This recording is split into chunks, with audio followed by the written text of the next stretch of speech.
जय हिंद साथियों, आप सभी का स्वागत करता हूं आप सभी के अपने channel SSTS education research centre पर। साथियों, SSC GD की तैयारी के लिए आज के इस वीडियो में कुछ ऐसे इंपॉर्टेंट टॉपिक हम लोग देखेंगे जो क्वेश्चन साथियों आपको हर हाल में देखना चाहिए।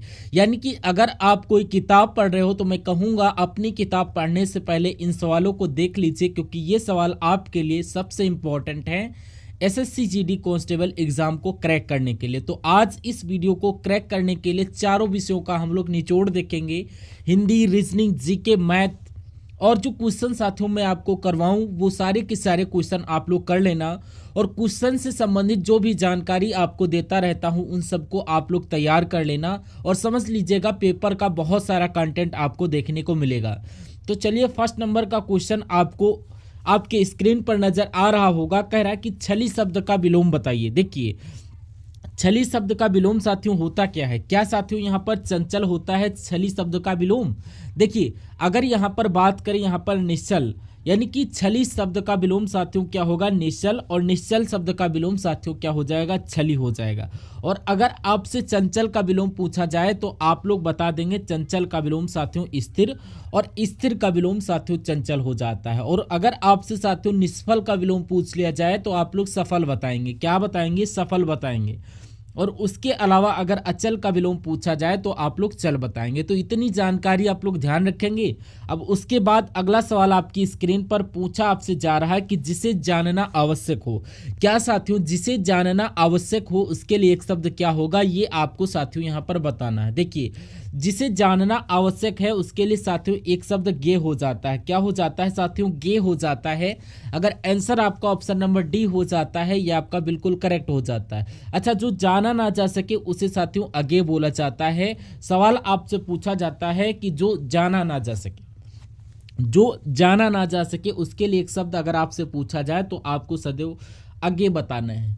और जो गाने योग्य हो, जो गाने योग्य हो उसको क्या बोला जाता है साथियों? गे बोला जाता है। जो गाने योग्य हो साथियों, क्या? जो गाने योग्य हो उसको साथियों गे बोला जाता है। यानी कि जिसे जानना आवश्यक हो उसके लिए एक शब्द गे, और जो गाने योग्य हो उसके लिए एक शब्द गे, और जो जाना ना जा सके उसके लिए शब्द अगे। यानी कि ये 3-4 जो मैंने बताए आप लोग याद रखेंगे। अगला सवाल कह रहा कि क्या? जो अपनी हत्या कर लेता हो उसके लिए एक शब्द क्या होगा? तो यहां पर साथियों आपका राइट आंसर क्या हो सकता है? फटाफट अपना आंसर बताने की कोशिश करें। देखिए, अगर हम यहाँ पर हत्यारे की बात करें तो यहाँ पर हत्या करने वाले व्यक्ति को हत्यारा बोला जाता है।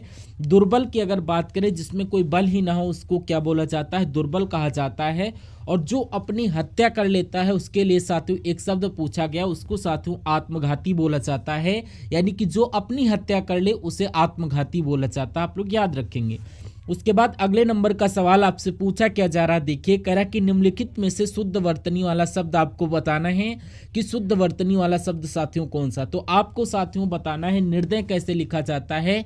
मैं कहूंगा जैसे ऑप्शन नंबर बी में लिखा हुआ है ऐसे लिखा जाता है। जिनका आंसर ऑप्शन नंबर बी के साथ जाता है मैं कहूंगा बिल्कुल करेक्ट आपका आंसर जाता है।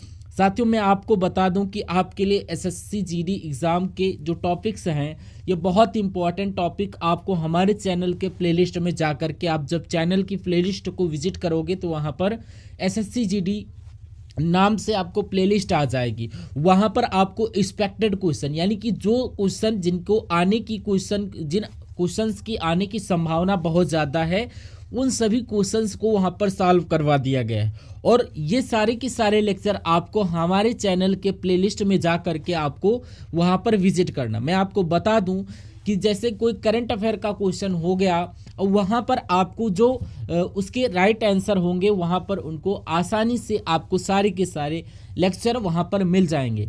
सारे के सारे important question, PYQ previous year question, Hindi का कोई क्वेश्चन हो गया, सारे के सारे मोस्ट इंपॉर्टेंट क्वेश्चन बुक्स से छांट करके वहाँ पर सारे के सारे सॉल्यूशन आपको करवा के वीडियो बना के प्लेलिस्ट में डाल दिए गए हैं। तो आप लोग क्या करें कि अगर आप SSC GD का एग्ज़ाम जो है क्रैक करना चाहते हैं तो आप ये सारे के सारे लेक्चर आप लोग ज़रूर देख लीजिएगा। सिर्फ और सिर्फ आपको SSDS एजुकेशन रिसर्च सेंटर के माध्यम से आपको ये सारी की सारी चीज़ें मिल जाएंगी। अगला सवाल देखते हैं। कहा क्या चाह रहा है कि निम्नलिखित प्रश्न में दिए गए 4 विकल्पों में से उस विकल्प का चयन करें जो मुहावरे के अर्थ को दर्शाता है। यानी कि उल्टे पांव लौटना। देखिए इसका मतलब क्या होता है, असंभव कार्य करना, निराश लौटना, दोषी ठहरना, विपरीत दिशा में लौटना। तो यहाँ पर जो राइट आंसर आपका जाता है निराश लौटना। यानी कि यहाँ पर निराश लौटना यानी कि उल्टे पांव का लौटना, निराश लौटने को बोला जाता है। Right answer option number B के साथ। तो यहाँ पर जिनका आंसर इसके साथ है वो लोग बहुत अच्छे, बहुत अच्छा। उसके बाद देखिए साथियों, नेक्स्ट नंबर का क्वेश्चन है, कहा जा रहा है कि संयमी शब्द का विलोम आपसे पूछा जा रहा है। तो यहाँ पर अगर इस शब्द की बात करें तो अगर आपसे पूछ लिया जाए कि भ्रष्टाचारी का विलोम क्या होगा, तो भ्रष्टाचारी का विलोम साथियों एक तरीके से सदाचार हो जाएगा। और विकृत की जब हम लोग बात करते हैं तो विकृत का विलोम साथियों अविकृत हो जाता है। यानी कि छोटा आ लगा दो बस हो जाएगा। और अगर हम बात करें साथियों दुष्चरित की, तो दुष्चरित की जब हम बात करते हैं तो साथियों क्या हो जाएगा, सच्चरित हो जाएगा। ये भी आप लोग ध्यान रखेंगे। और उसके अलावा अगर संयमी शब्द की बात करें तो यहाँ पर व्यभिचारी हो जाएगा। जिनका आंसर ऑप्शन नंबर डी के साथ है, मैं कहूँगा आंसर आपका बिल्कुल करेक्ट है। और साथियों जिन्होंने अभी तक इस वीडियो को लाइक नहीं किया है तो मैं कहूँगा कि आप लोग वीडियो को लाइक कर दें। और चैनल पर अगर आप लोग नए विजिट कर रहे हैं तो इस चैनल को जरूर सब्सक्राइब कर लीजिए। यानी कि SSDS एजुकेशन रिसर्च सेंटर को साथियों सब्सक्राइब कर लीजिए। चलिए नेक्स्ट नंबर का सवाल है आपकी स्क्रीन पर। पूछा आपसे क्या चाह रहा है, क्या कह रहा है कि दिए गए वाक्य का वह भाग याद करें जिसमें कोई त्रुटि है। यदि कोई त्रुटि नहीं है तो कोई त्रुटि नहीं वाले ऑप्शन को चुनिए।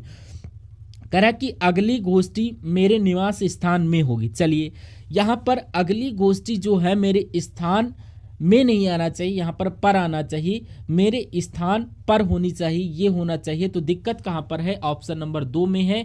2 कहाँ पर लिखा हुआ है, ऑप्शन नंबर ए में लिखा हुआ है। यही आपका बिल्कुल राइट आंसर हो जाता है। उसके बाद देखिए अगला सवाल कह रहा है साथियों कि नाक कटने का मतलब क्या होता है। तो यहाँ पर चोट लगना, हतोत्साहित होना, या बदनामी होना, या परेशान होगा। तो मैं कहूँगा नाक कटना यानी कि बदनामी होना आपका बिल्कुल राइट आंसर चला जाता है। नेक्स्ट नंबर का सवाल आपकी स्क्रीन पर। पूछा आपसे जा रहा है कि जिसकी कोई उपमा ना हो उसके लिए एक शब्द क्या होगा।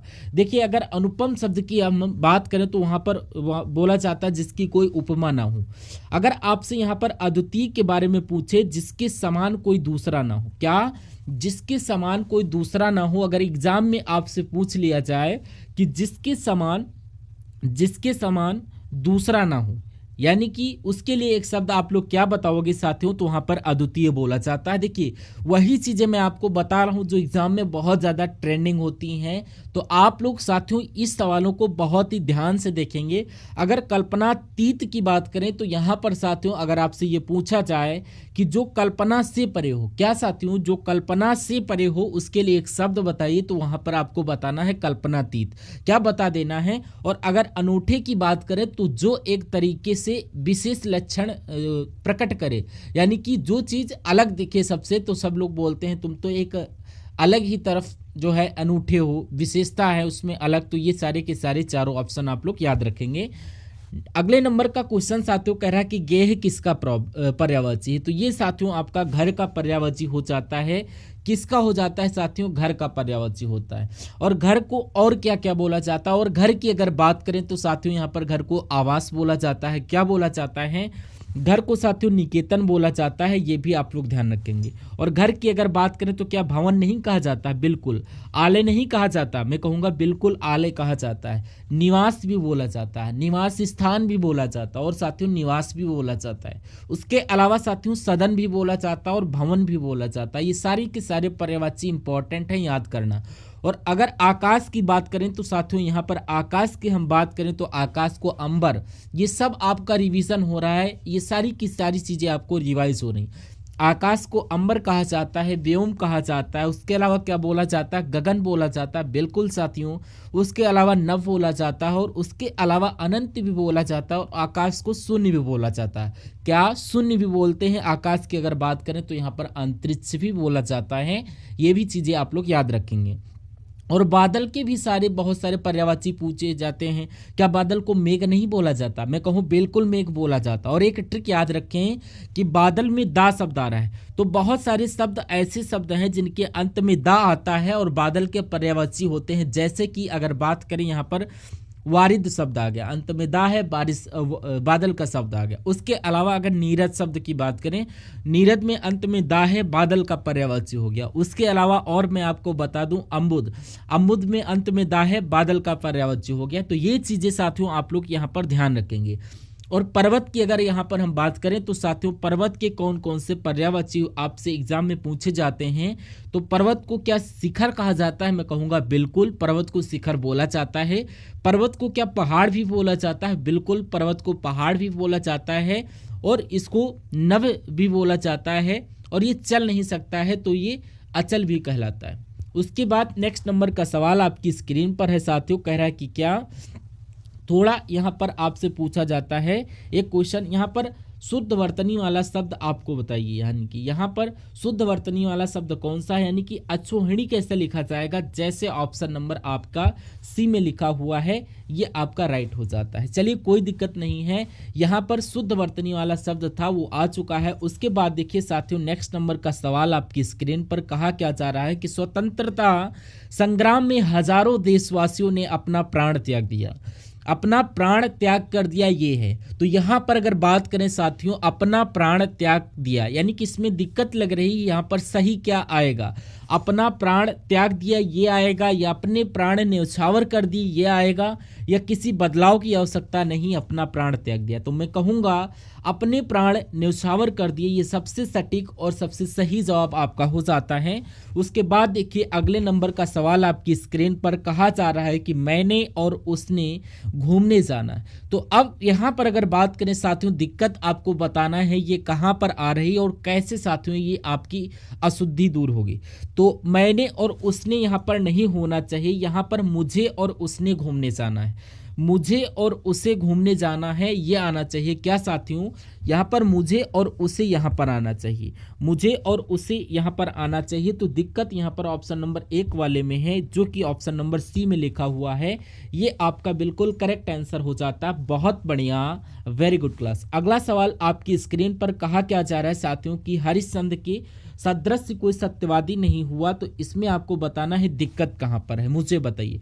देखिए हरिश्चंद्र के सदृश सत्यवादी कोई नहीं हुआ, यहाँ पर साथियों जैसा आना चाहिए, यानी कि आपका पूरा वाक्य साथियों कैसा बनना चाहिए कि हरिश्चंद्र के जैसा सत्यवादी नहीं हुआ। तो मैं कहूँगा दिक्कत कहाँ पर है, एक तरीके से साथियों ये आपका ऑप्शन नंबर डी में है। तो यही आपका बिल्कुल करेक्ट आंसर हो जाता है। अगला सवाल देखते हैं, कहा क्या जा रहा है कि जिसका मूल नहीं है, जिसका मूल नहीं है उसके लिए एक शब्द आपको बताना है साथियों, क्या हो सकता है उसके लिए एक शब्द फटाफट आपको बताना है साथियों। एक तरीके से अगर बात करें तो ये जो वीडियो आप लोग देख रहे हैं ये डेली यानी कि रेगुलर वीडियो होता है। अगर आप चैनल पर नए हैं तो मैं कहूँगा चैनल को तुरंत सब्सक्राइब कर लीजिए, बेल आइकन को क्लिक कर लीजिए। और मैं कहूँ अगर एग्ज़ाम तक आप ऐसे ही वीडियो देखते रहें तो आपका एग्ज़ाम बहुत ही ईजिली क्रैक होगा। वो सारी चीज़ें मैं आपकी धीरे धीरे कंप्लीट करवा रहा हूँ। देखिए कोई भी चीज़ बहुत एकदम से नहीं होती, तैयारी होगी तो वो भी धीरे धीरे होगी, और इतनी मजबूती मैं आपके तैयारी में ला दूंगा कि एग्ज़ाम आपका बहुत हलवा हो जाएगा। और यहाँ पर सारी जो इन्हीं के जो क्वेश्चन है डेली, ये SSTS एजुकेशन रिसर्च सेंटर पर जो क्वेश्चंस हैं ये सारे के सारे आपको यहाँ पर आपके एग्जाम सेंटर पर देखने को मिलेंगे आपके सामने की आप तो वही डेली रेगुलर बेस के क्वेश्चन कर रहे हो। तो अगर आप तैयारी रेगुलर बेस पर नहीं कर रहे हो तो आपका प्रिपरेशन ठीक से नहीं होगा, और जब प्रिपरेशन ठीक से नहीं होगा तो आपका सिलेक्शन कहीं ना कहीं रुक सकता है। तो बहुत ही ईमानदारी तरीके से आपको पढ़ना है। मैंने भी अपनी मेहनत बढ़ाई है और आप भी अपना इफेक्ट बढ़ाइए। चलिए अगर इस वाक्य की बात करें, देखिए जिसका मूल नहीं है उसके लिए एक शब्द क्या होगा साथियों, देखिए जिसका मूल नहीं साथियों उसको तो निर्मूल बोला जाता है। अगर बात करें जिसमें मूल है उसको क्या बोला जाता है, उसको साथियों समूल बोला जाता है। क्या बोला जाता है, समूल बोला जाता है। जिसका मूल नहीं है उसको निर्मूल, जिसका मूल है उसको समूल। ये आप लोग देख लीजिए आंसर। अगला क्वेश्चन है साथियों आपकी स्क्रीन पर, कहा जा रहा है कि कौन से युग में सही पर्यायवाची दिए गए हैं, आपको साथियों यहाँ पर बताना है। चलिए देखिए युग्म को और बताइए कहाँ पर क्या राइट है। देखिए अगर बात करें साथियों क्या हाथी गज पर्यायवाची सही है, मैं कहूँगा हाथी को गज कहा जाता है। जय का पर्यायवाची क्या पराजय होता है, नहीं। आश्रय का पर्यायवाची क्या गगनचुंबी इमारत होता है, मैं कहूँगा नहीं। और यहाँ कुबेर का क्या वो पर्यायवाची गर्त होता है? मैं कहूँगा नहीं। इसमें राइट आंसर आपका ऑप्शन नंबर 1 के साथ जाता है। और अगला क्वेश्चन आपकी स्क्रीन पर है साथियों, कहा क्या जा रहा है कि जलसे में इतने लोग थे कि कहीं भी खड़ी होने की जगह नहीं थी। तो यहाँ पर इतने अगर आ जाएं तो ये वाली बात एकदम सही हो जाती है कि जलसे में इतने लोग थे कि कहीं भी खड़े होने की जगह नहीं थी। तो राइट आपका आंसर ऑप्शन नंबर 1 के साथ जाता है। उसके बाद अगला सवाल आपकी स्क्रीन पर कि हमें रविवार को पिताजी के साथ बाहर जानी है, ये नहीं होना चाहिए, बाहर जाना है होना चाहिए, ये राइट आंसर होता है। तो आंसर आपका हो जाता है, प्रॉब्लम दिख रही ऑप्शन नंबर ए में। अगला क्वेश्चन है साथियों, कहा क्या जा रहा है कि हवा की कड़कड़ाहट में संगीत है या हवा की झंझनाहट में जो है संगीत है या घरघराहट में? तो मैं कहूँगा साथियों हवा की सरसराहट में। थोड़ा सा मिस्टेक हुई टाइपिंग में, आप लोग देख रहे ना, सरसराहट में आपका जो है संगीत होता है। Right answer option number D के साथ हो जाता है, आप लोग देख लीजिएगा राइट आंसर। अगला क्वेश्चन साथियों जीके के क्वेश्चन अब हमारे स्टार्ट होते हैं। कहा क्या जा रहा है कि मुगल सम्राज्ञी नूरजहां के द्वारा उनकी याद में बनवाया गया इत्माद उद दौला का मकबरा डैश में स्थित है। तो सवाल आपसे पूछा गया कि यह कहाँ पर स्थित है? तो ये साथियों आपका आगरा में स्थित है, आपको मालूम होना चाहिए। अगर यहाँ पर हम बात करें साथियों इत्मादुद्दौला का जो मकबरा है इसको क्या बोला जाता है? इसको साथियों बेबी ताज बोला जाता है। क्या बोला जाता है? इसको बेबी ताज बोला जाता है। और क्या बोला जाता है इसको साथियों? ताजमहल की क्या बोला जाता है? ताजमहल की क्या बोला जाता है साथियों? अगर ताजमहल की पूर्ववर्ती संरचना कही जाती है, ये भी आप लोग ध्यान रखेंगे। क्या याद करेंगे? ताजमहल की पूर्ववर्ती संरचना, ये आप लोग देख लेना। अगला क्वेश्चन आपकी स्क्रीन पर साथियों कहा क्या जा रहा है कि 26 जून 2024 को 18वीं लोकसभा के अध्यक्ष पद पर किसे चुना गया? तो यहाँ पर साथियों राइट आंसर ओम बिरला हो जाता है। तो यहाँ पर राइट आंसर ओम बिरला हो जाता है। अब यहाँ पर एक अनुच्छेद की अगर बात करें, अनुच्छेद 93 में क्या जिक्र किया गया है कि लोकसभा के अध्यक्ष और उपाध्यक्ष की अगर बात की जाए तो यहाँ पर क्या होता है? तो इनसे चुनाव से संबंधित कौन सा अनुच्छेद है? तो आपका अनुच्छेद जो है 93 है। अगर आपसे पूछ लिया जाए कि 18वीं लोकसभा के विपक्ष के नेता कौन थे? तो साथियों कौन थे?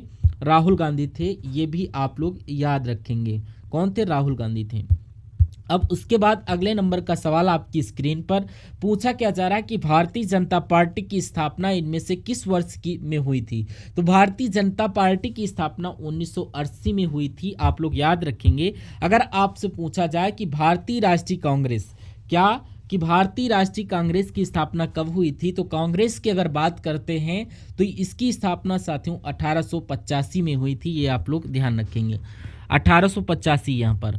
और बहुजन समाज पार्टी की अगर बात करें, बहुजन समाजवादी पार्टी की अगर बात करें या समाज पार्टी की बात करें तो यहाँ पर बहुजन समाज पार्टी की स्थापना 1984 में और 1985, ऐसा आप लोग याद रखेंगे। और अगर आपसे पूछा जाए कि समाजवादी पार्टी कि अगर समाजवादी पार्टी की स्थापना कब की गई ये पूछा जाए तो आप क्या बताएंगे साथियों? आप लोग ध्यान रखेंगे कि 1992 में समाजवादी पार्टी की स्थापना हुई। और एक और पूछा जाता है कि कम्युनिस्ट पार्टी की स्थापना कब हुई? तो ये आपकी 1964 में हुई थी।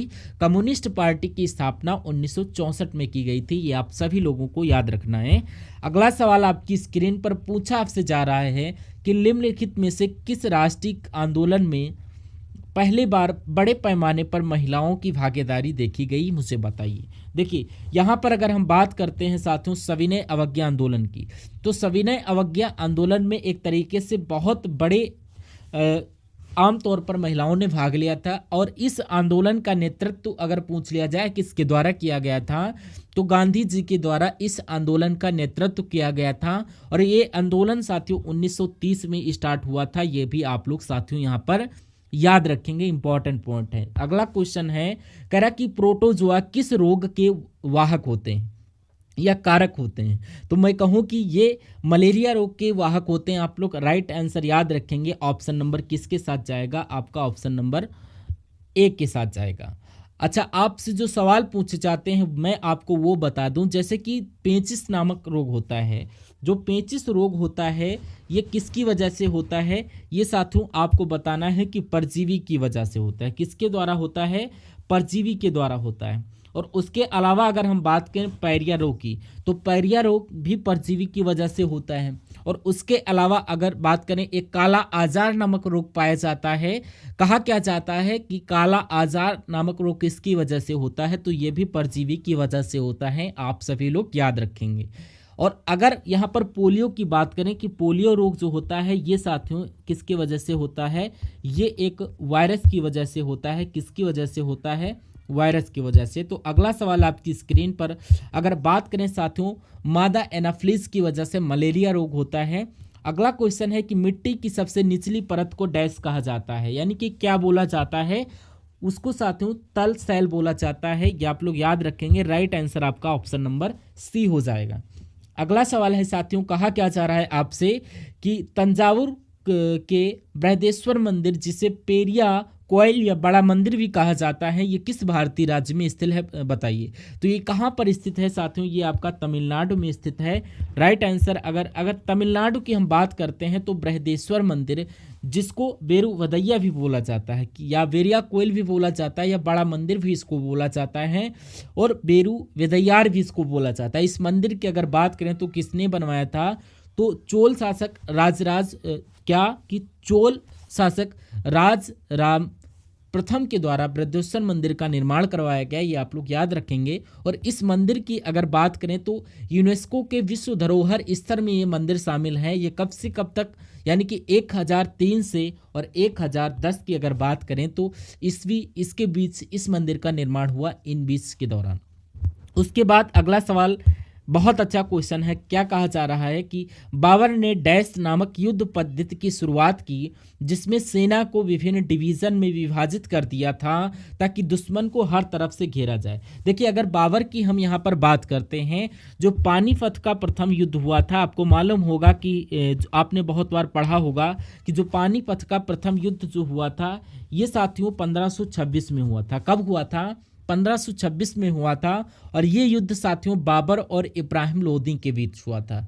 बाबर ने इसमें क्या किया था साथियों, पता है कि यहाँ पर बाबर ने तुलगमा पद्धति की अगर बात करें यहाँ पर, तो तुलगमा पद्धति जो है साथियों, यहाँ पर ये युद्ध की एक रणनीति होती है। क्या होती है, रणनीति होती है। और इस रणनीति में पता है क्या किया जाता है, जैसे मानिए कि इधर से साथियों इब्राहिम लोदी की सेना आ रही और इधर से साथियों बाबर की सेना जा रही है।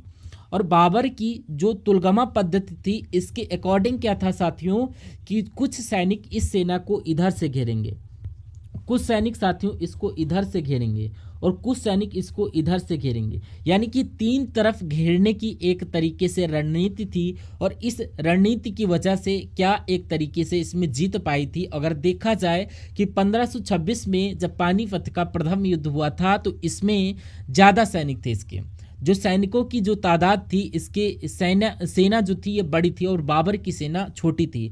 लेकिन बाबर इसमें जीता क्योंकि रणनीति की वजह से। हर चीज़ साथियों स्ट्रेटजी से काम आती है। अच्छी रणनीति बनाएंगे तो कम मेहनत के साथ सफल होंगे, दिमाग लगाएंगे अपना। और बाबर ने कौन सी नामक पद्धति, मैं कहूँगा तुलगमा पद्धति की स्थापना की। और यहाँ पर सेना को विभिन्न डिवीज़न में विभाजित कर दिया गया था ताकि दुश्मन को हर तरफ से घेरा जा सके। और वीडियो को आप लोग लाइक कर दीजिए, क्योंकि वीडियो को बनाने और पीपीटी को तैयार करने और उसके क्वेश्चंस को सर्च करने के लिए बहुत मेहनत लगती है। तो इस मेहनत का एक फल तो मुझे दे दीजिए, एक लाइक का बटन तो दबा दीजिए। उसके बाद नेक्स्ट नंबर का सवाल आपकी स्क्रीन पर कहा क्या जा रहा है साथियों कि भारतीय रिजर्व बैंक आरबीआई के संबंध में निम्नलिखित में से कौन सा कथन सही नहीं है, ये बताना सही नहीं वाला कथन। तो विदेशी मुद्रा भंडार का संरक्षक है, तो ये बात क्या सही है, बिल्कुल साथियों ये बात सही है। आरबीआई सरकार का बैंकर है, बिल्कुल ये एक साथियों क्या है, ये एक साथियों केंद्रीय बैंक है। और दूसरी बात ये है कि ये जो आरबीआई है ये साथियों बैंकों का बैंक है, ये भी कथन आप लोग याद रखेंगे। क्या आरबीआई केंद्र सरकार के लिए वार्षिक बजट तैयार करता है? नहीं साथियों, अगर इसकी बात करें तो ये वित्त मंत्रालय से इसका संबंध है, इससे आरबीआई का कोई संबंध नहीं। ये वाला आपका गलत हो जाता है, बाकी के सारे सही हो जाएंगे तीनों। डी वाला आपका गलत हो जाता है, तो डी वाला आपका बिल्कुल राइट ऑप्शन हो जाता है। बहुत बढ़िया, वेरी गुड क्लास। उसके बाद देखिए जून 2024 में भारतीय लोक एवं जनजाति कला प्रदर्शनी हुनर का आयोजन जो किया गया वो साथियों कहाँ पर किया गया है, वो साथियों आपका दुबई में किया गया है। ये आप सभी लोगों को याद होना चाहिए। उसके बाद साथियों देखते हैं अगले नंबर का सवाल है, कहा क्या जा रहा है कि जून 2024 को नाटो का नया सचिव किसे नियुक्त किया गया है। तो इनकी अगर बात करें तो इनका नाम है साथियों क्या, मार्क रूटे। क्या नाम है साथियों, इनका नाम है साथियों मार्क रूटे। ये नाटो के महासचिव बने हैं जून 2024 में। ये थे कौन साथियों, ये नीदरलैंड के पूर्व प्रधानमंत्री थे। क्या थे, अगर नीदरलैंड की अगर बात करें तो ये नीदरलैंड के पूर्व प्रधानमंत्री थे। ये भी आप लोग याद रखेंगे। नाटो की अगर हम बात करें तो वर्तमान समय में यहाँ पर कितने सदस्य देश हैं, तो मैं कहूँगा 32 सदस्य देश इसमें शामिल हैं, आपको मालूम होना चाहिए। अगला सवाल आपकी स्क्रीन पर कहा क्या जा रहा है कि फारसी इतिहासकारों में मुस्लिम सुल्तानों का वर्णन किस रूप में किया है, ये आपको बताना है। ईश्वर के शागिर्द के रूप में, ईश्वर के अवतार, या ईश्वर की छाया, या ईश्वर की अनुयायी। देखिए जो फारसी इतिहासकार थे इनका ये कहना था कि जो मुस्लिम सुल्तान होते हैं ये एक तरीके से ईश्वर की छाया होते हैं। क्या जो फारसी के इतिहासकारों का कहना था, वो मानते थे कि ईश्वर का ये प्रतिबिंब है। जो मुस्लिम है, जो मुस्लिम सुल्तान होते हैं ये ईश्वर के कौन है, ईश्वर के प्रतिबिंब हैं। प्रतिबिंब आ जाए तब भी कोई प्रॉब्लम नहीं, आया तो आया चुका है। और ऐसे क्वेश्चंस आपसे ऑलरेडी पूछे जा चुके हैं। तो ईश्वर की छाया बोलो या ईश्वर का प्रतिबिंब बोलो, चलिए ठीक है। तो नेक्स्ट नंबर का सवाल आपकी स्क्रीन पर प्रेजेंट हो रहा है। कह क्या रहा है कि गीता रहस्य पुस्तक किसने लिखी, जो म्यांमार की मांडले जेल में उनके द्वारा भागवत गीता पर लिखी गई एक टीका है। तो यहाँ पर अगर साथियों हम बात करें गीता रहस्य नामक पुस्तक की, तो ये किसके द्वारा लिखी गई है, मैं कहूँगा बाल गंगाधर तिलक के द्वारा ये लिखी गई है। अगर आपसे पूछा जाए कि गीता रहस्य नामक किस भाषा में लिखी गई है, तो ये साथियों आपको बताना है मराठी भाषा में लिखी गई है। Right answer option number V के साथ। अगला सवाल आपकी स्क्रीन पर कहा आपसे जा रहा है कि प्रधानमंत्री जन धन योजना के तहत खोले गए बैंक खाते के बारे में इनमें से कौन सा कथन गलत है। तो गलत कथन के बारे में आपको बताना है। करा कि खाता धारक को रुपए डेबिट कार्ड को प्रदान किया जाता है, ये बात सही है। बैंक से संबंधित व्यक्ति के लिए एक साधारण बचत खाता खोला जाता है, बिल्कुल सही है। प्रधानमंत्री जनधन योजना खातों में जमा राशि पर कोई ब्याज नहीं मिलता है, जो ब्याज होता है ये मिलता है, ये वाला कथन हमें लगता है गलत है और गलत है। और पात्र खाता धारकों के लिए 10,000 तक की ओवरड्राफ्ट सुविधा ओडी उपलब्ध है, बिल्कुल सही है। यानी सी वाली बात आपकी गलत होती है और वही आपका राइट आंसर हो जाता है। नेक्स्ट क्वेश्चन आपकी स्क्रीन पर देखिए और बता दीजिए राइट आंसर आपका यहाँ पर क्या हो सकता है। चलिए यहाँ पर क्या बोला जा रहा है साथियों, क्वेश्चन आपकी स्क्रीन पर है। देखिए लेब्राडोर सागर और भूमध्य सागर किस महासागर का हिस्सा है। अगर आपसे एग्जाम में पूछा जाए तो आपको अटलांटिक महासागर का हिस्सा है। राइट आंसर आपका ऑप्शन नंबर डी हो जाता है। उसके बाद साथियों नेक्स्ट नंबर का सवाल पूछा क्या जा रहा है कि प्यूर्टो रिको खाई निम्नलिखित में से किस महासागर में स्थित है। तो ये साथियों अटलांटिक महासागर में स्थित है। Right answer option number D हो जाता है।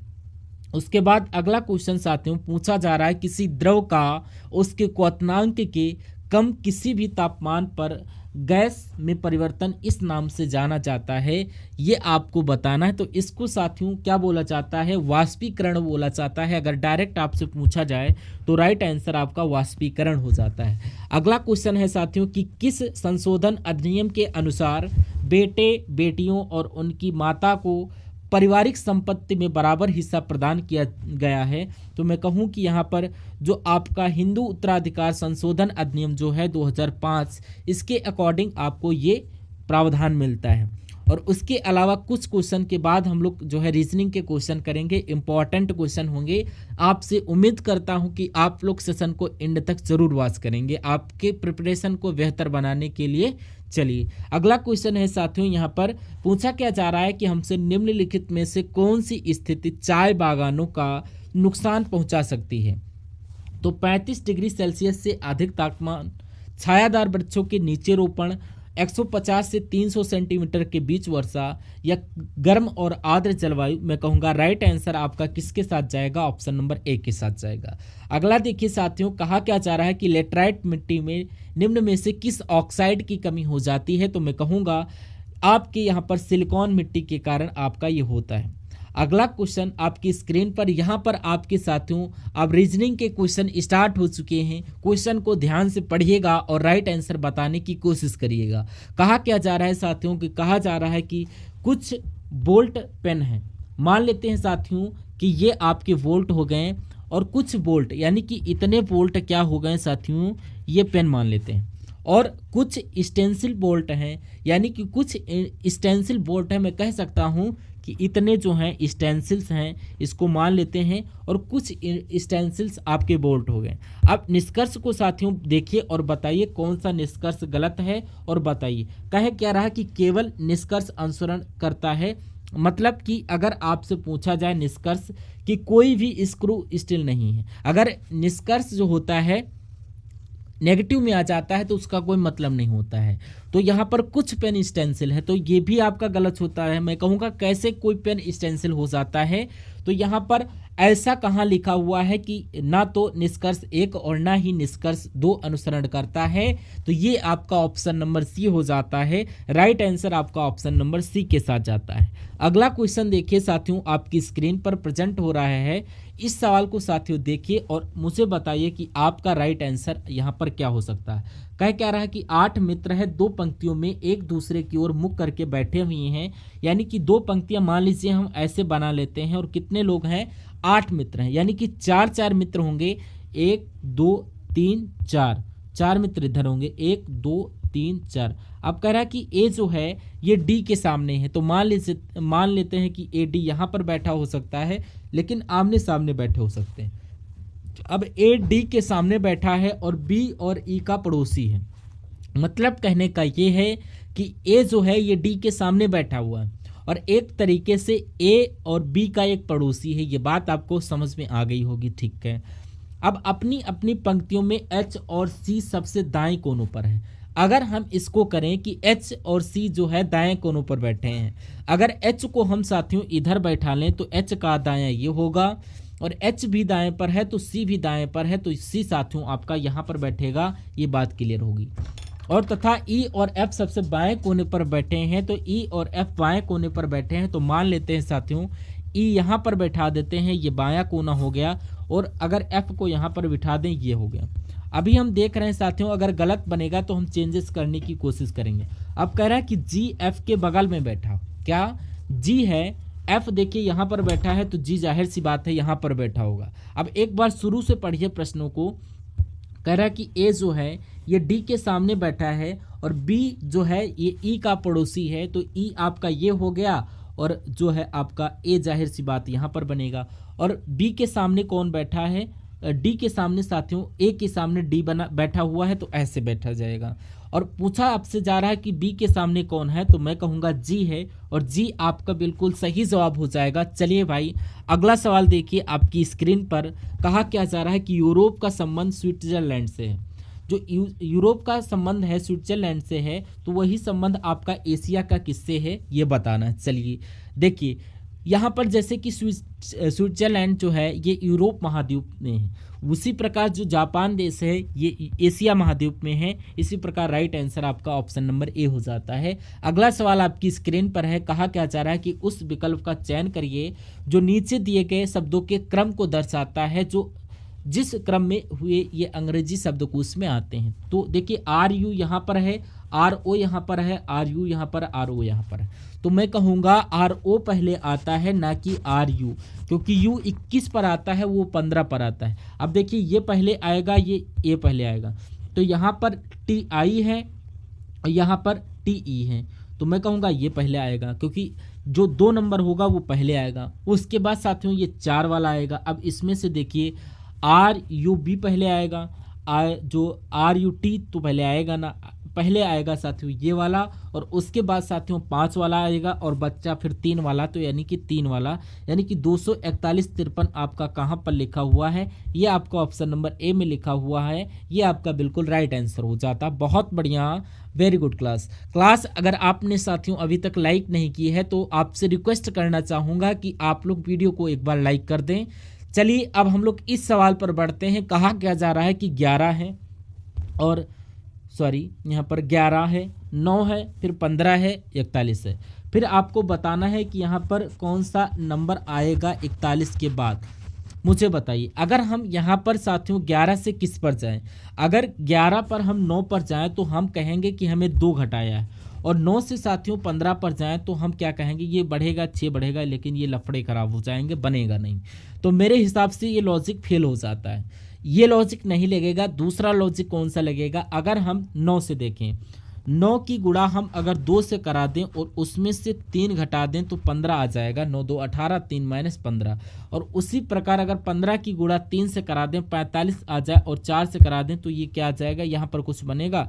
देखिए अगर हम लोग 11 से गुणा 1 कराएं और उसमें 2 घटा दें, तो पहले जब 2 घटाया गया, फिर 3 घटाया गया, फिर 4 घटाया गया, तो अब साथियों कितना घटाएंगे, 5 घटाएंगे। लेकिन पहले 1 से गुणा की गई थी, फिर 2 से, फिर 3 से, अब साथियों हम लोग 4 से गुणा करेंगे। यानी कि इस 41 की गुणा हम करेंगे 4 से, और उसमें आना जो आएगा उसमें से हम 5 घटा देंगे।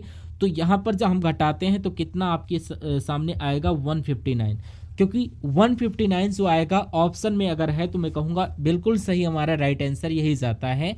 ऑप्शन नंबर बी वाले में है 159, जिनका भी आंसर यहाँ पर 159 है आपका करेक्ट हो जाता है। अगला सवाल आपकी स्क्रीन पर कहा क्या जा रहा है कि AZK और EVN और IRO और OLT, उसके बाद 3 लेटर यहाँ पर कौन कौन से आ सकते हैं, देखकर मुझे बताइए। चलिए देखिए यहाँ पर अगर हम बात करते हैं साथियों ये कैसे हुआ है। अगर ए से बात करें तो ई हुआ है, तो ये मैं कहूँगा 4 बढ़ा हुआ है। ई से आई हुआ है, मैं कहूँगा 4 बढ़ा हुआ है। आई से ओ हुआ है, अब यहाँ पर 4 नहीं हुआ है। अब आई जो होता है ये आपका 9 पर होता है, ओ आपका 15 पर होता है। साथियों कितना बढ़ा है, यहाँ पर 4 बढ़ाया गया है। ई से आई बढ़ाया गया है, और यहाँ पर आई से ओ हुआ है, यानी कि 9 से 15 हुआ है, यानी कि 6 बढ़ाया गया है। तो यहाँ पर अब क्या होगा, मेरे हिसाब से साथियों मैंने 4 बढ़ाया, फिर 4 बढ़ाया, फिर 6 बढ़ाया, तो आप 6 बढ़ाना चाहिए। तो ओ में अगर 6 बढ़ा देते हैं, क्योंकि 15 से 21 हो जाता है, और 21 आता है यू पर, या तो आपका ये होगा या तो ये होगा। अब के से यहाँ पर एन हुआ है, तो एन आपका 11 पर होता है, कितना बढ़ाया गया है साथियों, यहाँ पर आएगा यू। एक तरीके से अगर बात करें तो साथियों यहाँ पर बढ़ाया गया है 3। अब एन आपका 14 पर होता है, क्यों आपका 17 पर होता है, फिर से आपका 3 बढ़ाया गया। अब क्यों आपका 17 पर होता है और टी किस पर होता है, 20 पर होता है, फिर 3 बढ़ाया गया है, तो हम फिर से बढ़ाएंगे 3। अब टी आपका 20 पर होता है, 23 आपका डब्ल्यू पर होता है।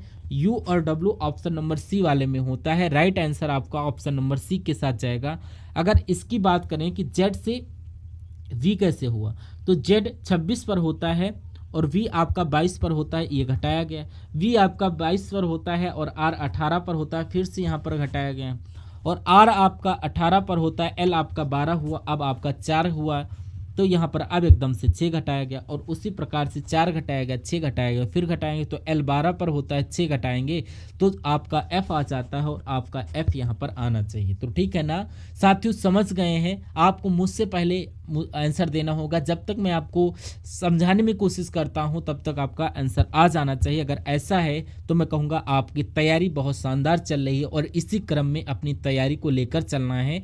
कोशिश करिए, अगर थोड़ी बहुत स्पीड आपकी बढ़ जाए तो बढ़ा दीजिए, बिल्कुल सही रास्ते में चल रहे हैं अगर इन सभी सवालों के जवाब आप लोग दे रहे हो। एक निश्चित कूट भाषा में NEXT को क्या लिखा जाता है साथियों, यहाँ पर MODFWYSU, तो उसी कूट भाषा में LCOCK को क्या लिखा जाएगा। अब यहाँ पर साथियों कितने लेटर हैं, 1 2 3 4 5 6 7 8, यानी कि डबल हो रहे हैं। तो यहाँ पर क्या लॉजिक लग रहा है? अब देखिए साथियों, यहाँ पर n है और n से यहाँ पर m है, यानी कि एक कम कर दिया गया। उसके बाद साथियों एक बढ़ा दिया गया है o, यानी कि n से पहले m आता है, m के बाद o आता है, ये कहने का मतलब। और उसी प्रकार अगर e से बात करें तो e से पहले d आता है और e के बाद क्या आता है? f आता है। और उसी प्रकार x की बात करें तो x से पहले w आता है, x के बाद y आता है, t से पहले s और t के बाद u आता है। तो यही चीज़ इसमें लगेगी। अब यहाँ पर C है तो C यानी कि B और C के बाद PD तो साथियों हर ऑप्शन में लिखा हुआ है। और अब अगर इसकी बात करें K से पहले क्या आता है? J और उसके बाद क्या आता है? L आता है। क्या आता है साथियों? L आता है। क्या आता है? J L आपका कहाँ पर? J तो L आपका यहाँ पर, एक तो यहाँ पर है। अगर इसकी बात करें कोई दिक्कत नहीं, सेम ही, कोई फ़ायदा नहीं। अगर तीसरे लेटर की बात करें O से पहले अगर बात करें तो क्या आता है? N और O के बाद आपका P आता है। तो ये वाला आपका आंसर बिल्कुल सही हो जाता है। आपकी स्क्रीन पर आंसर शो होता होगा, तो आपकी स्क्रीन पर राइट आंसर आ गया।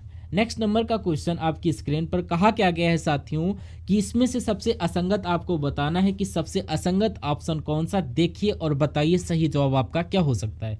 देखिए ये जो टी होता है ये 20 पर होता है, पी आपका जो होता है 16 पर होता है, डब्ल्यू 23 पर होता है और आर आपका 18 पर होता है।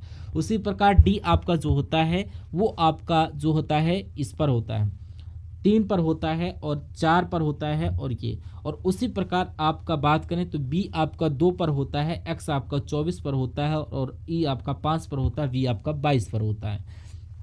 चलिए तो यहाँ पर आपको बताना है कि सबसे अलग ऑप्शन कौन सा है, बस इतनी सी बात आपको कुल मिला के बताना है। चलिए देखते हैं। देखिए यहाँ पर अगर बात करें 20 से ये 16 हुआ है, मैं कहूँगा कितना बड़ा है? 4 घटा है माइनस का। और इसमें अगर बात करें इसमें भी 4 घटाया गया है, तो इसमें भी आपका 4 घटाया गया है।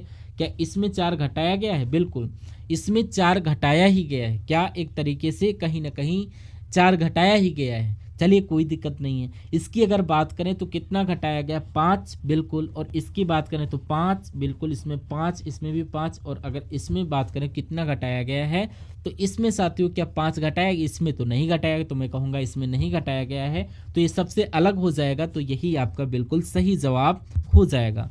अगला सवाल आपकी स्क्रीन पर देखिए और बताइए सही जवाब आपका क्या होगा। कह रहा कि एक नंबर सीरीज वाला सवाल है और यहाँ पर 53 आ गया है और 61 आ गया, उसके बाद 88 आ गया, उसके बाद 152, उसके बाद 277 और देन आफ्टर आपको बताना है कौन सा नंबर यहाँ पर हो सकता है। तो अगर बात करें साथियों इसमें कितना कितना एक तरीके से बड़ा हुआ है। देखिए अगर हम 53 की बात करते हैं, 53 से जो 61 हुआ है वो कितना बड़ा है। देखिए एक तरीके से अगर बात करें साथियों 7 इधर 1 उधर, यानी कि इसमें 8 बड़ा हुआ है। और 61 से 88 हुआ तो 8 में से 1 जाएगा, 7 बचेगा और यहाँ पर से यानी कि 27 यहाँ पर बड़ा है।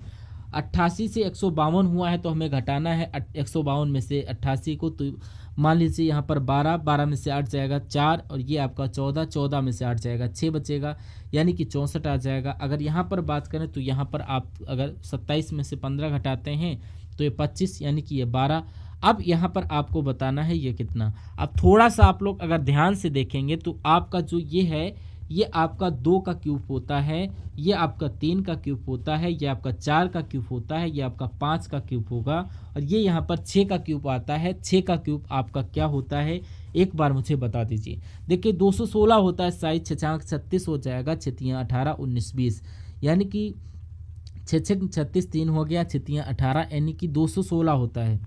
तो 216 यहाँ पर बढ़ेगा, यानी कि 277 में 216 प्लस करोगे तो ये वाला नंबर आपको मिल जाएगा। 6 और 7 कितना हो जाता है? 13 हो जाएगा। 8 और 9 यानी कि यहाँ पर 4, यानी कि 493 आपका आंसर आएगा। ये आपके कौन से ऑप्शन में है? ये आपका ऑप्शन नंबर बी में है। इस प्रकार जिनका आंसर ऑप्शन नंबर बी के साथ है, मैं कहूँगा आंसर आपका बिल्कुल करेक्ट है। अगला सवाल आपकी स्क्रीन पर, इस सवाल को देखिए साथियों और मुझे बताइए कि आपका सही जवाब इसमें किस ऑप्शन के साथ जा सकता है। चलिए भाई देखिए और बताइए राइट आंसर। देखिए कुल मिला के अगर साथियों हम यहाँ पर बात करते हैं, क्या कहा गया है इसमें आपको खाली जगह में कौन कौन से लेटर आएंगे इसमें आपको बताना है। चलिए देखिए क्यू खाली जगह, पी खाली जगह और फिर एम खाली जगह, ए खाली जगह, टी खाली जगह, उसके बाद क्यू ए है फिर खाली जगह, यानी कि 1 1 2 3 4 5 6 7 8 9 10 11 12 13 14। मैं कहूँगा यहाँ पर 15 है, या तो 5 5 का पेयर बनेगा या तो 3 3 का पेयर बनेगा। तो एक बार 5 5 का पेयर बनाते हैं। 1 2 3 4 5 ये अलग, 1 2 3 4 5 ये अलग।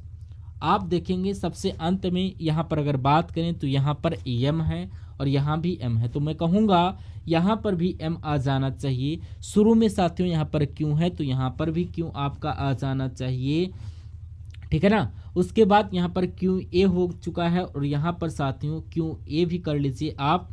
और यहाँ पर साथियों क्यू एक तरीके से अगर बात करें क्यू ए पी, यानी कि अब यहाँ पर अगर बात करें टी एम यहाँ पर लिखा हुआ है और यहाँ पर भी टी एम लिखा हुआ है, तो यहाँ पर भी टी एम आ जाएगा। यानी कि पूरा जो आपका बनेगा Q A P T M, Q A P T M, Q A P T M.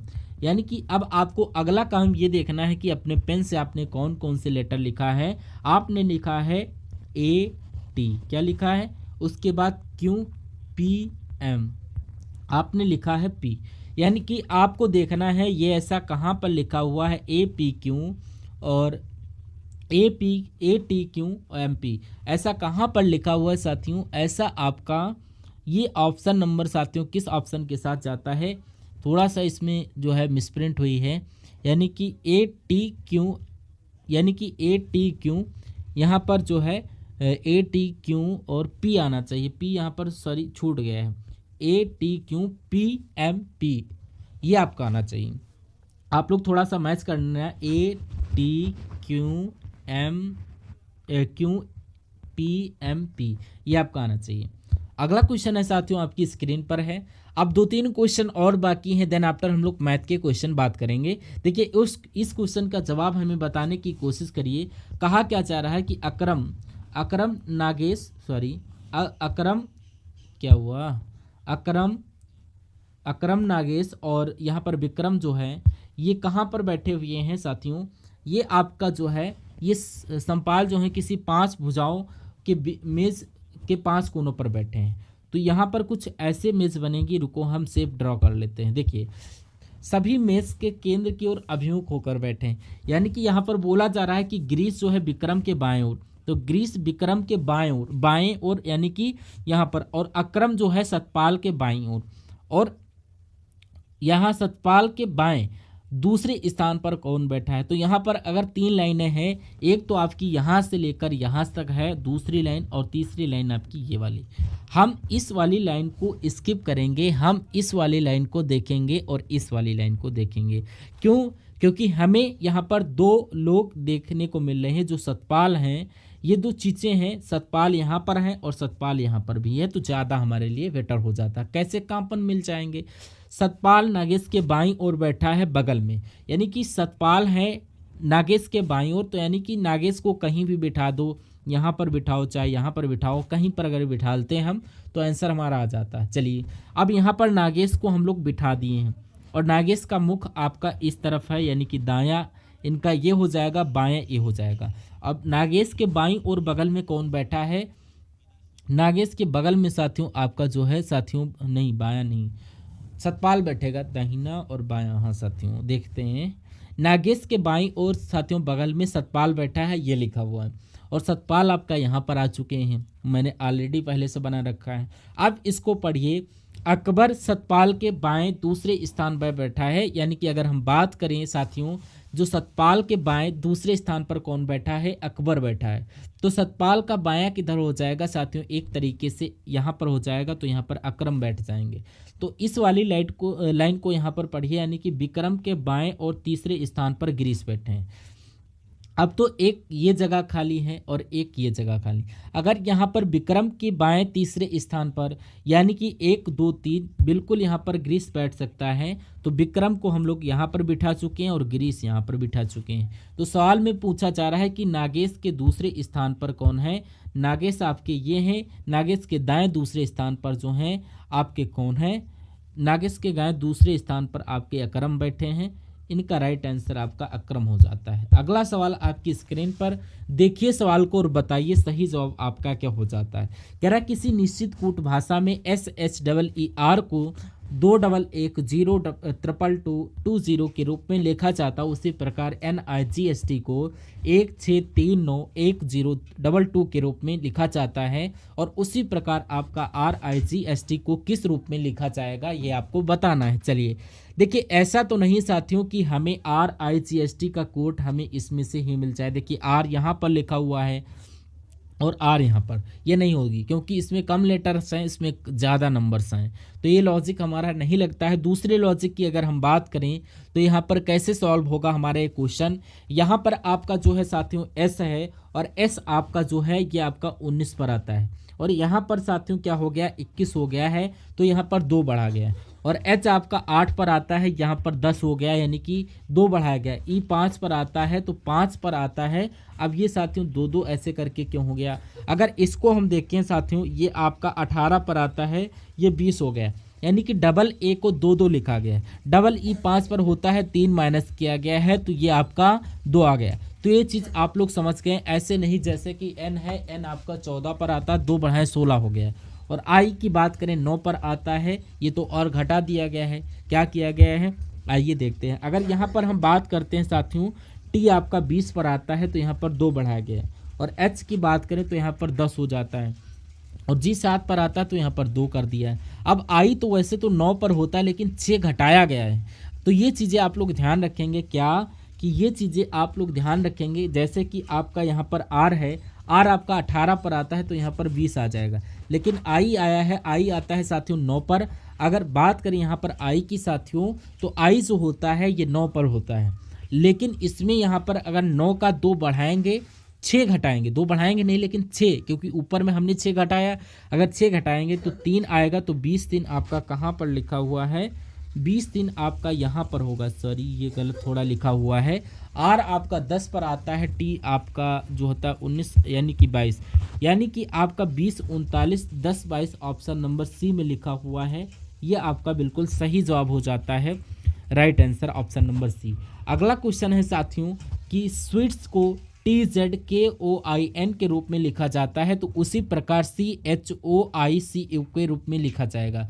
तो अब यहाँ पर अगर बात करें, S है, S से T हो गया है, और यहाँ पर W होता है 23 पर, यहाँ पर 26 हो गया है, एकदम से 3 बढ़ाया गया। और E आपका 5 पर होता है, K कर दिया गया यानी कि 6 बढ़ा दिया गया है। और E 5 पर होता है, ये कितना कर दिया है, ये तो एकदम से 15 हो गया यानी कि 10 बढ़ा दिया गया है। T 20 पर होता है, ये साथियों क्या कर दिया गया है, ये साथियों I कर दिया गया, कितना बढ़ाया गया है, T से I हुआ है, मैं कहूँगा 15 बढ़ाया गया। S की बात करें तो S आपका 19 पर होता है। तो शुरू में इसको ज़रा देखिए, यानी कि यहाँ पर कितना बढ़ाया गया, S 19 पर होता है, तो ये एक तरीके से साथियों T कर दिया गया है, यानी कि 1 बढ़ाया गया है। अगर इसमें 1 बढ़ाओगे तो आपका D आएगा, D आपको हर जगह देखने को मिल रहा। फिर 23 से 26 हुआ था, अब इसमें 3 बढ़ाएंगे तो आपका K आ जाएगा। तो D के 1 तो आपका यहाँ पर है, 1 यहाँ पर है। देखिए चलिए, अब इसको आप चेक ना करिए क्योंकि U जहाँ पर भी, U यहाँ पर भी है, तो इसको आप चाहते हैं तो इसको चेक करिए, इस वाले को चेक करो। चलिए एक काम करो, इसको चेक करो, तीसरे वाले को। देखिए जैसे कि ये E था, E से क्या हुआ था, O हो गया था, यानी कि 5 से 15 हो गया था, तो यानी कि 10 बढ़ाया गया था। अब 9 में जब 10 बढ़ाएंगे तो मैं कहूँगा 19 आ जाएगा। और 19 साथियों क्या होता है, 19 पर साथियों S होता है। तो आपका राइट आंसर जो जाएगा ऑप्शन नंबर V के साथ जाएगा, ठीक है ना। बाकी अगर इसकी बात करें, जैसे कि यहाँ पर S 19 पर होता है, N हो गया है, कितना हो गया, तो लगभग 21 बढ़ाया गया है। S से N हुआ है तो 21 बढ़ाएगा। चलिए, तो ये भी चीज़ें आप लोग समझ गए, आंसर भी आपका आ गया। अगले नंबर का सवाल है, आपसे कहा क्या जा रहा है कि ये जो आकृति दिख रही है, ये जो ऐसे करके जो आकृति है, इस आकृति को आपको बताना है कौन से ऑप्शन में दिख रही है। थोड़ा सा आप लोग ट्राई करके देखिए किस ऑप्शन में दिख रहे हैं। अगर हम बात करें साथियों, ये एक लाइन ऐसे तो यहाँ पर आई है, लेकिन कोई ऐसे लाइन नहीं निकली, तो ये वाला हमारा नहीं हो सकता। इसकी अगर बात करें तो ऐसा हमें कुछ भी नज़र नहीं आ रहा। अगर इसकी अगर बात करें तो अगर यहाँ से एक चीज़ हमें मिल रही, क्या यहाँ से एक चीज़ हमें मिल रही है साथियों, क्या मिल रही है वो देखिए। यहाँ पर जब आप आएंगे, जैसे कि ये वाली जो लाइन है, ये वाली जो ये वाली लाइन साथियों, ये ऐसे करके कुछ आई है, ये थोड़ी सी निकली हुई है, निकली पूरी है लेकिन आप थोड़ी भी निकाल सकते हो। तो मैं कहूँगा सबसे सटीक जो आपका जवाब बनेगा ऑप्शन नंबर डी वाला ही बनेगा, जिनका आंसर ऑप्शन नंबर डी है। बहुत बढ़िया। उसके बाद साथियों नेक्स्ट नंबर का सवाल आपकी स्क्रीन पर कह रहा है कि वैसे लगाइए जैसे कि अंग्रेजी शब्दकोश में होते हैं। तो आर यू यहाँ पर है, आर ओ यहाँ पर है, आर ओ यहाँ पर है, आर यू तो यहाँ पर नहीं आएगा, आर ओ आएगा, या तो ये आएगा या तो ये आएगा साथियों। आर ओ यू आपका यहाँ पर भी, आर ओ यू यहाँ पर भी, और टी है यहाँ पर ई है। तो आपको ई वाला पहले आता है, आई वाला बाद में आता है। तो इसको देखिए आर यू आई पहले आएगा या आर यू टी पहले आएगा, ठीक है ना। आर यू आई पहले आएगा या आर यू बी पहले आएगा, मैं कहूँगा आर यू बी पहले आएगा, उसके बाद साथियों ये वाला आएगा, उसके बाद 3 वाला आएगा। यानी कि 241-53 आपका कहाँ पर लिखा हुआ है, ये आपका ऑप्शन नंबर ए में लिखा हुआ है। ये आपका क्या होगा, ये आपका बिल्कुल सही जवाब हो जाएगा। अगला सवाल देखिए, उस विकल्प का चयन करें जिसमें दी गई संख्याओं के बीच वही संबंध है जो नीचे दिए गए समुच्चय की संख्याओं के बीच।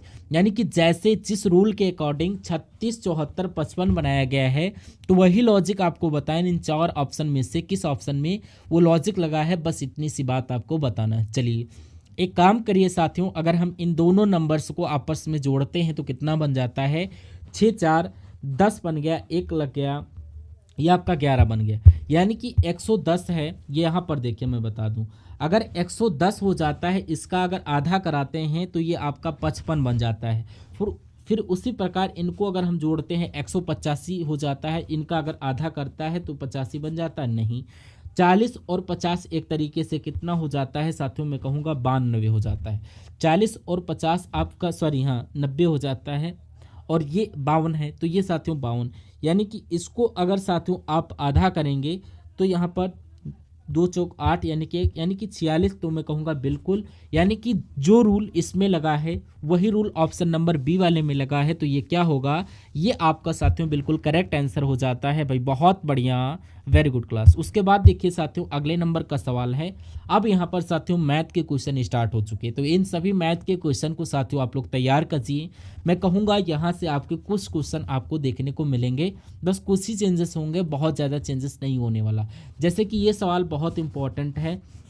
बाइक ए है जो कि 30 किलोमीटर प्रति घंटा की चाल से 2 घंटे में कुछ दूरी तय करती है। बच्चा बता देगा, अगर एक बाइक है 30 किलोमीटर प्रति घंटा की चाल से चल रही है, यानी 1 घंटे में 30 किलोमीटर चल रही है, तो 2 घंटे में वो कितनी चल पाएगी, वो 60 किलोमीटर चल पाएगी। यानी कि दूरी तो यहाँ पर आपको मालूम चल गई कि क्या कहा जा रहा है कि कुछ दूरी तय करके वो 60 किलोमीटर की दूरी तय करती है। उसके बाद कह रहा है कि जबकि एक अन्य बाइक है जिसका नाम है बी, बाइक बी 35 किलोमीटर की चाल से बाइक ए के समान दूरी तय करती है। यानी कि 35 किलोमीटर प्रति घंटा की चाल से साथियों जो बाइक बी की अगर हम बात करें, इसकी बात करें तो साथियों इसकी चाल साथियों 35 किलोमीटर प्रति घंटा है, और ये कुछ दूरी तय करती है। कितनी दूरी तय करती है ये हमें पता नहीं, 60 किलोमीटर की दूरी तय करती है, क्योंकि इसने कहा है जितनी ए दूरी तय कर, ए तो 60 किलोमीटर दूरी तय करता है, तो बी भी उतनी दूरी तय करता है। उसके बाद कह रहा है कि बाइक ए द्वारा लिया गया समय का बाइक बी द्वारा समय जो लिया गया है, दोनों का समय का अनुपात हमें बताना है। दोनों के समय का अनुपात बताना है, बाइक ए का और बाइक वी का। बाइक ए का समय और बाइक वी का समय का अनुपात बताना है। देखिए यहाँ पर तो साफ साफ नज़र आ रहा है 2 घंटे, क्या 2 घंटे साफ साफ नज़र आ रहा है कि 2 घंटे यहाँ पर देखिए। तो इसका तो आपको पता है कि 2 घंटे का समय है बाइक ए का। अब बाइक वी का आपको समय निकालना है, तो समय बाइक बी की चाल होनी चाहिए, दूरी होनी चाहिए, समय बहुत आराम से निकल जाएगा। तो समय बराबर क्या हो जाएगा साथियों, दूरी कितनी है 60 है और चाल कितनी है साथियों 35 है। तो ये आपका निकल आ गया, आपका जो भागे 35 कर देते हैं और भागे 12, तो इसका समय 12/7 निकलेगा। 12/7 घंटे निकलेगा, ये बी का समय है और ए का समय है 2 घंटे। तो इसको अगर कैलकुलेट करोगे साथियों तो इसको हम बराबर कहीं ना कहीं मान सकते हैं। अब यहाँ पर 2 और यहाँ पर कितना हो जाएगा 12/7, यानी कि जब इसका हम गुणा कराएंगे 214 और 212, यानी कि 214/12, यानी कि अगर इसको कट करोगे तो 7:6 आपका आएगा। अगर ये देखते हैं तो आपका option number C right answer हो जाता है। अगला सवाल देखिए और इस सवाल का जवाब दीजिए। एक दुकानदार जो है 10% और के की, यानी कि के जो है ये आपका कुछ भी हो सकता है, 25%, 15%, 10%, कुछ भी हो सकता है। अब जो ग्राहक है उसको ग्राहक को 1200 अंकित मूल्य वाला सामान 864 में मिलता है, तो के का मान ज्ञात करिए। यानी कि यहाँ पर दो छूटें मिल रही हैं व्यक्ति को, एक तो 110 की मिल रही है और दूसरी आपकी जो है यहाँ पर देखिए दूसरी जो आपकी है 10% की। यानी कि यहाँ पर अगर 100 और माइनस के करते हैं तो आप बटे में 100 लिखते हैं तो आपकी ये आपकी आती है 864। तो यहाँ पर के का मान पूछा जा रहा है तो 2 जीरो से 2 जीरो, ये इस जीरो से इस जीरो को कैंसिल, एक जीरो जो है ये आपका इसमें लग जाएगा, ये आपका 86 40 हो जाएगा। और 12 और 9 यहाँ पर है तो 12 और 9 यहाँ पर आ गया और यहाँ पर साथियों 100 माइनस के आ जाएगा। इसको जब कैलकुलेट करोगे 9 से करोगे कट तो क्या हो जाएगा, देखिए 9 एकम 9 क्या हो जाता है, दोबारा से कट करते हैं 9 से कट, 9 से करते हैं 9 एकम 9 और 9 9 आपका 81 हो जाएगा। कितना जाएगा, 5 जाएगा 54, 9 5 45, 9 6 54 यानी कि 0, ये आपका कैंसिल हो जाएगा। अगर इसको 12 से कट करें 12 5 से 12 96, यानी कि अगर 12 से इसको काट करें यानी कि 100 माइनस के बराबर 80 आ चुका है। के का मान आपसे पूछा जा रहा है तो माइनस के यहाँ पर आ गया बराबर 80 और ये 100 इधर जाएगा, प्लस का है तो ये माइनस का हो जाएगा। यानी कि माइनस के बराबर आपका -20 आया, माइनस से माइनस ये कैंसिल हो जाता है। के बराबर कितना आ जाता है साथियों, ये आपका 20 आ जाता है और यही आपका राइट आंसर हो जाता है। ठीक है ना, समझ गए साथियों कैसे करना है। अब बढ़ते हैं हम लोग अगले नंबर की सवाल की तरफ। कह रहा है कि दो संख्याएं तीसरी संख्या से क्रमशः 20% और 50% अधिक है, पहली दो संख्याओं का अनुपात क्या है। मान लीजिए साथियों पहली संख्या x है, दूसरी संख्या y है और तीसरी संख्या आपकी z है। यानी कि कह रहा है कि पहली संख्या दूसरी संख्या तीसरी संख्या से 20%, यानी कि जो पहली संख्या है ये जो है 20% और दूसरी वाली 50% और तीसरी संख्या नहीं बताएगी। मान लीजिए तीसरी संख्या 100 है तो पहली वाली संख्या तीसरी संख्या से 20% अधिक है तो यानी कि 120 हो जाएगी और दूसरी संख्या यानी कि 50% अधिक है तो ये 150 हो जाएगी। यानी कि पहली दो संख्याओं का अनुपात क्या होगा, तो इन दोनों का अनुपात हमसे पूछा जाए, 0 से 0 कैंसिल, 3 चक्कू 12 और 3 पच्चे 15, यानी कि पहली दो संख्याओं का अनुपात कितना आएगा, 4:5 आएगा। ये कैसे, इस 0 को इस 0 से कट करोगे, 3 चक्कू 12 और 3 पच्चे 15 तो 4:5 आपका आ जाएगा। ये आपका हो जाता है right answer, option number B. अगला क्वेश्चन है साथियों कि कोहली पुराने सामानों को का कारोबार करता है। कोहली क्या करता है, पुराने सामानों का कारोबार करता है और उसने 10,000 में पुराना एयर कंडीशनर खरीदा। उसने इसे लाने के लिए 500 परिवहन पर खर्च कर दिए, इसकी मरम्मत पर 2,000 खर्च किए तो इसे 15,000 में बाद में उसने बेच दिया। तो आपसे पूछा क्या जा रहा है साथियों, आपसे पूछा ये जा रहा है कि जो 10,000 का उसने तो खरीदा था लेकिन 1500 और 2,000 यानी कि 2500 रुपये और उसके खर्च हुए तो ये आपके 12,500 रुपये में उसको वस्तु मिल गई। लेकिन 12,500 रुपये की वस्तु उसने 15,000 रुपये में बेच दी तो उसको कितना प्रॉफिट हुआ, मैं कहूँगा 2500 रुपये का प्रॉफिट हुआ। लेकिन इसको हमें क्या करना है, प्रतिशत में बदलना है। तो यहाँ पर ये नीचे का आपका क्रय मूल्य आ जाता है, मरम्मत वगैरह में क्वेश्चन मतलब कि पैसा लगा है तो 12,500 यहाँ पर आया है।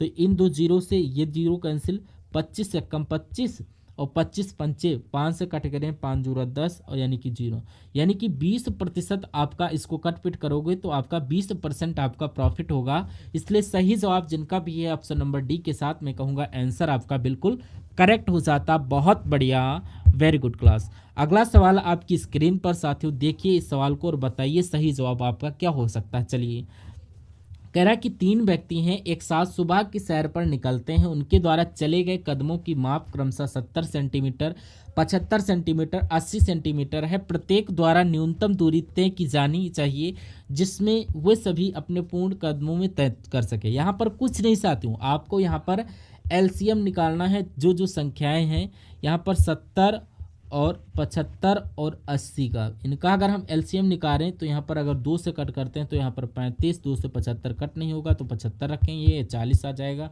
2 से कट करेंगे तो यहाँ पर 35 35, 40 40, यहाँ पर इसको कट करते जाओ, 35 से 35, 35 75 नहीं कटेगा, ये आपका 10 आ जाएगा। 2 से और कट करेंगे तो 35 से कम 35, 75 75, ये आपका 5 आ जाएगा।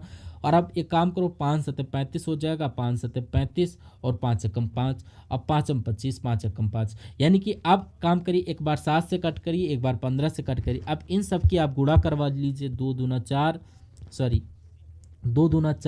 सॉरी 2 दूना 4 आपका, और ऐसे यानी कि अब आ जाएगा आपका 80 की गुणा आप अगर 105 से करा रहे हैं, 15 चक्का 90, 15 सत्ती 105, अगर इसको गुणा करवाते हैं, अगर आपका 8 पंच 40 यानी कि 8 कम 8 जीरो का जीरो लग जाए, यानी कि 8400 सेंटीमीटर आपका एलसीएम आ गया, और यही आपका क्या होगा, बिल्कुल सही जवाब होगा। तो अगर आप इस कॉन्सेप्ट के आधारित आपके पास क्वेश्चन आता है तो मैंने जवाब आपको बता दिया पूरा सॉल्व करके, यानी कि आपको पूरे के पूरे जो है समझ में आ चुके होंगे। तो आइए आज के सेशन में इतना ही रखते हैं। आई होप आपको पूरा का पूरा सेशन समझ में आया होगा।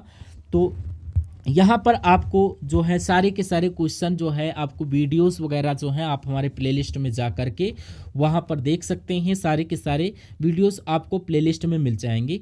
तो जाइए वहाँ पर आपको कैसा आपका जो इंक्रीजमेंट मिलता है देखिए और बताइए। और आई होप आपको ये सेशन फुल्ली कॉन्सेप्ट के साथ समझ में आया होगा। तो आज के लिए इतना ही रखते हैं, मिलते हैं नए शानदार वीडियो में, तब तक के लिए जय हिंद, वंदे मातरम।